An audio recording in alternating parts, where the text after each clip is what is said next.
Hello friends, welcome to my channel. तो जैसा कि आप जानते हैं कि 3 नवंबर को रात 11:30 बजे के करीब दिल्ली और उसके सराउंडिंग एरियाज में अर्थक्वेक ट्रेमर्स यानी कि भूकंप के झटके फील हुए और these tremors are so strong like literally लोग घबराकर अपने घरों से बाहर आ गए।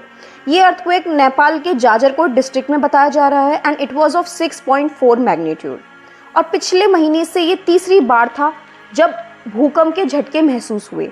अर्लियर 15 अक्टूबर को और उससे पहले 3 अक्टूबर को भी दिल्ली और एनसीआर में तेज भूकंप के झटके फील हुए, जिससे ये चर्चा फिर छिड़ जाती है कि हमारी नेशनल कैपिटल में ऐसे इंसिडेंट्स क्यों हो रहे हैं।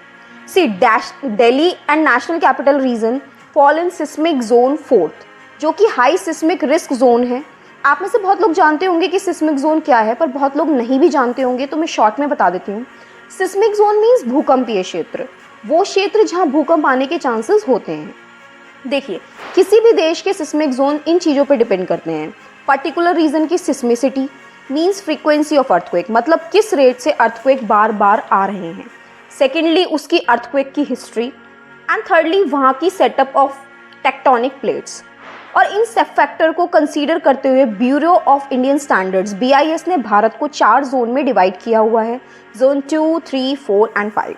इसका मतलब है कि जोन 5 में अर्थक्वेक या दूसरे हजार्ड्स आने की पॉसिबिलिटी सबसे ज़्यादा है और वहीं जोन 2 में सबसे कम है।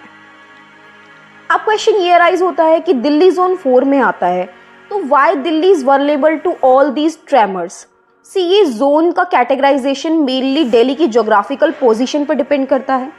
दिल्ली हिमालयस के काफ़ी करीब है, अराउंड 200 से 300 किलोमीटर के अराउंड।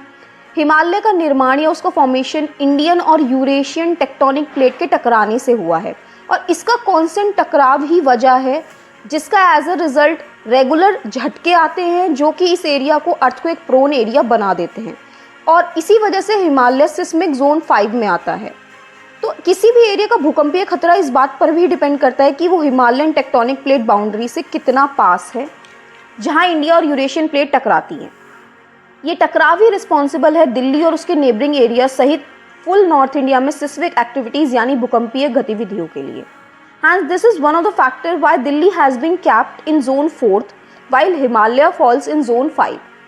अगर हम बात करें कि दिल्ली और NCR इतना सेंसिटिव क्यों है इन भूकंपीय झटकों से, तो इसका सबसे बड़ा रीज़न है यहाँ का सेटलमेंट पैटर्न। इन एरियाज़ में मैसिव स्केल पर हाई राइज कंस्ट्रक्शन हो रहा है, इनफॉर्मल बस्तियाँ फैल रही हैं। पता है, यमुना में और हिंडन रिवर के किनारे बहुत सारी मल्टी स्टोरी बिल्डिंग्स बना दी गई हैं, जो सबसे ज़्यादा भूकंपीय खतरे वाले जोन में हैं। एक्सपर्ट्स कहते हैं कि इस डेंसली पॉपुलेटेड अर्बन एरिया में इस एजिंग इंफ्रास्ट्रक्चर का और इससे इनएडिक्वेट बिल्डिंग स्टैंडर्ड्स के चलते ना दिल्ली में एक बड़े अर्थक्वेक का रिजल्ट काफ़ी सीवियर और ख़तरनाक हो सकता है।